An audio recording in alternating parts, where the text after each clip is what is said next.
But man, does Group A look like a group of death, doesn't it, in this tournament? Yeah, for New York, certainly. Yeah. Well, yeah, I think to Katie's point, though, like, if we're talking about lineups that we're looking at and we're like, why are you not performing? Like, Optic falls, like, as the prime dictionary example of that. Like, we were looking at this team being like, how are you performing this badly with the talent you have going into their LA homestand? And that's when they really started looking much improved after the role swap as well. I've heard from Katie that there's been another role swap if you want to get into that. So we don't know what's going on with them now. But so there's been a couple role swaps. So there was a role swap on Chicago that Formal's now back on that main AR, whereas Arcides was on it previously. So Formal's now back on the main AR. For Optic, however, there has been a role switch. JCap is on the main AR, and Slasher will be running a flex role, which, if you're not familiar, flex means that you are an AR on some maps and you are an SMG on other maps. Now, Slasher is one of the best main ARs in this entire league. The best. You saw him shine when he was back in that main AR role at their event, CDL LA. You saw how good he is. I'm very concerned that they're moving him off that main AR role.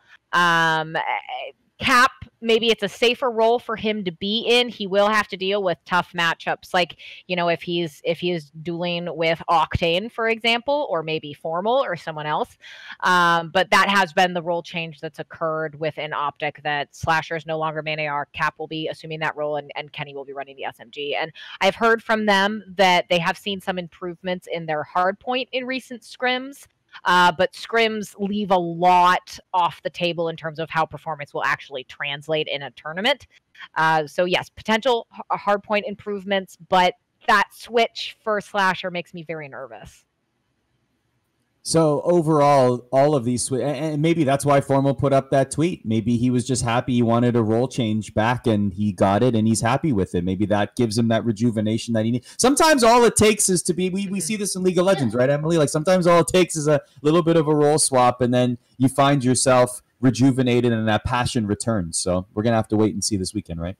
Yeah, and we've seen it from other CDL teams. This, like, even across the matches we've already had this year. Like, we've seen teams benefit from a role swap. I do agree with Katie, though, that Optics does make me very nervous. Optics does make you very... So do you think that their success, what we would call success, definitely their performance at the LA events, will that translate here? Is it too early to tell because of these role swaps? Is it too premature to even say how well they're going to do? They were riding a little bit of momentum, and now they're making all these changes. You got to wonder if that's going to be healthy for the team overall. Where do you place them?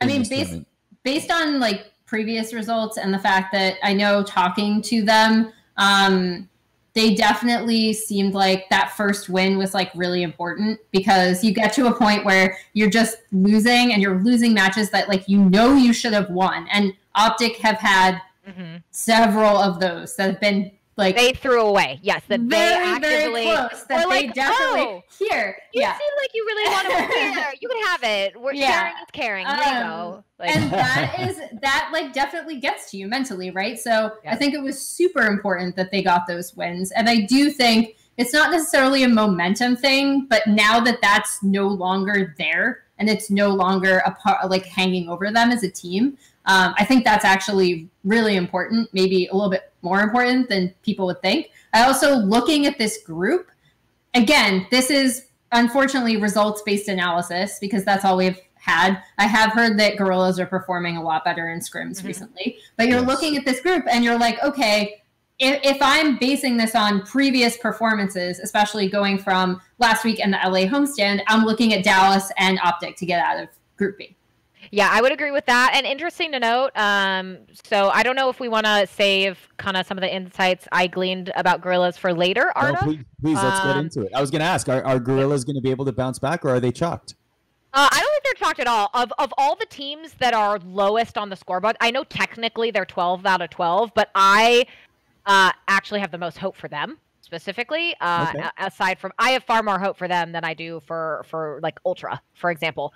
But what I was told, I don't want to hear Guerrillas, that. I don't want to hear that. The Toronto native. What I was told from Guerrillas is that they have been performing significantly better in their scrims. As I said previously, though, you can't glean everything from a scrim, but they have beat FaZe in scrims, so that's a big thing to throw out. And also, I know that there's kind of been some leadership shifts within that team to have specific players, like Blast has been, I think, far more vocal in his leadership role within that team, and I think they've been seeing dividends from that. Also, again, I Guerrillas is very much so a team. I want to see what they're like when they get that momentum, because I don't think it was all negatives from the Dallas event. They really were severely hurt by those server issues, so I don't put a lot of weight into what happened at Dallas. However, they are going up against Seattle, and the only team Seattle beats is the Guerrillas. So we will have to see, based on that, can Guerrillas, different lineup for Guerrillas and different lineup for Seattle. We will see. Maybe they can shake that. Seattle, the wins they've got over Guerrillas have not been particularly clean. It could have gone either way, but that will be a matchup to watch because Guerrillas has yet to take down the Surge, and the Surge will have that kind of power of, yes, we've beat them twice before. We can do this. Let's keep doing it. But I have a lot of hope for Guerrillas because all I've heard is good things so far coming out of behind the scenes.